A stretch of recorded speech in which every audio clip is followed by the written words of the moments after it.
Bueno, Oiartzungo Girizia pilota elkarteak 52. aldiz jarraian antolatzen duen Euskal Herriko pala txapelketa irekia izango da.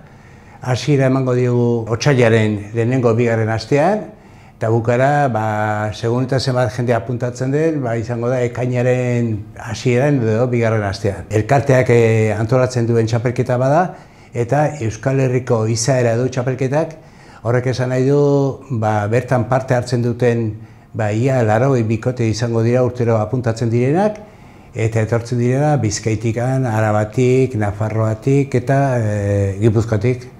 Eta aldi berean baita ere iparraldeko pare bat edo bikote pare bat parte hartzen dute.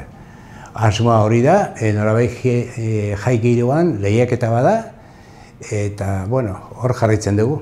Hasiera batean, garai batean hasi zen herri mailan herriko bikote gisa apuntatzen ziren, eta pixkana joan da indarra hartzen eta nolabait ezagutzen. Esan dezakegu, zorionez, igual paretako mas antolatzen den Euskal Herriko txapelketa berezienetako bat, honenetako bat, mailari dagokionez eta parte hartzeari dagokionez. Beraz, alde horretatik urte hauetan irabazi du seriotasuna, irabazi du mailan aldetik gora goazela, eta hori da bidea, hori da albandi bada txapelketa bat antolatu, jai giroan egin, maila handiko izatea eta ahalik eta jende gehienak parte hartzea. Txapelketa hasi zen Iñaki Santesteban eta delegatuko gisa zirela, herriko maila, gero hartu genuen nolabiteko ardura beste batzuk, eta jarraitzen du Euskal Herriko txapelketa irekia antolatzen, eta nolabit lehen aipatu dudan bezala,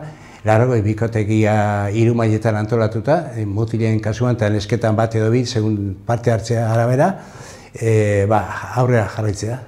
Izena ematea erakita dago hilaren bukara arte, 30-31 bitartean, eta horren baita gero egiten dira gizonezko mailan 3 maila izaten da, arloan, lehenengo bigarren eta hirugarren maila hortan, segun eta bakoitzaren norbaiteko gaitasuna edo kategoria, eta gero neskaen artean parte hartze gutxiago izaten da, zoritxarrez, baina hor ere gazteak eta zaharren edo helduen artean baratzen da, segun eta zenbat apuntatzen diren, eta gutxi gara bera 12 bat izaten diren neskak ere, eta astebukoetan jokatzen da, txuriz jantzita, lan bat eta igande goizetan, eta batzuta lan bat arratzaldetan ere bai.